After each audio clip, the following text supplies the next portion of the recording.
শেখ হাসিনা সরকারের পতনের পর স্বেচ্ছায় পদত্যাগের হিড়িক পড়েছে সরকারি দপ্তর ও নানান সংস্থায়। আবার অনেককে বাধ্যতামূলক অবসরেও পাঠায় অন্তর্বর্তী সরকার। এমন পরিস্থিতিতে মানসিকভাবে প্রস্তুতি নিয়ে রাখলেও পদত্যাগের জন্য ওপর মহলের সিগন্যালের অপেক্ষায় কাজী হাবিবুল আউয়ালের নেতৃত্বাধীন নির্বাচন কমিশন। সাইফুল শাহিনের রিপোর্ট।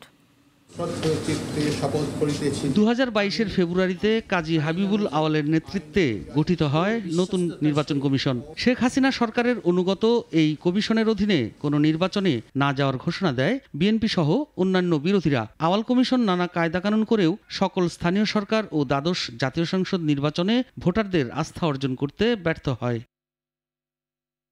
শেখ হাসিনা সরকারের পতনের পর সরকারি অফিসসহ নানা সংস্থায় পদত্যাগের হিড়িক পড়ে। অন্তর্বর্তী সরকার গঠনের পর বেশিরভাগ দপ্তর থেকে স্বেচ্ছায় পদত্যাগ করার পাশাপাশি চুক্তিভিত্তিক সব নিয়োগ বাতিল করা হয়। এই অবস্থায় গত 12 আগস্ট এক জরুরি বৈঠকে পদত্যাগের মানসিক প্রস্তুতি রাখার সিদ্ধান্ত নেয় ইসি।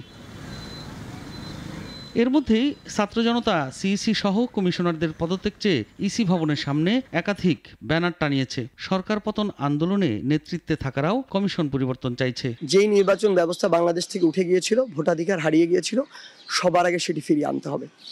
এটার জন্য ওই নির্বাচন কমিশনের চেয়ারম্যান থেকে শুরু করে যারা সদস্য রয়েছে, আমি বিশ্বাস করি তাদের কারো ওইটুকু আর কোনো রাইট অধিকারই নেই ওই জায়গাটিতে থাকার। উদ্ভূত পরিস্থিতিতে বেশ অস্বস্তিতে ভুগছেন বিগত সরকারের আমলে সার্চ কমিটির সুপারিশে নিয়োগ পাওয়া বর্তমান নির্বাচন কমিশন কোনো অবস্থায় যেন হেনস্থার শিকার না হয় সে বিষয়টিকেই তারা সবচেয়ে বেশি গুরুত্ব দিচ্ছেন।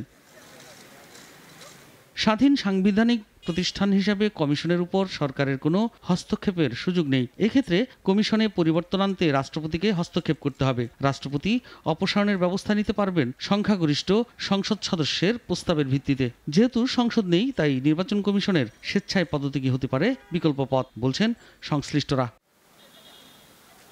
সাইফুল শাহিন, নাগরিক, ঢাকা। 250-টিরও বেশি ডিজাইন অপশন নিয়ে ওয়ালটন স্মার্ট ফ্রিজ, বোঝে আপনার প্রয়োজন।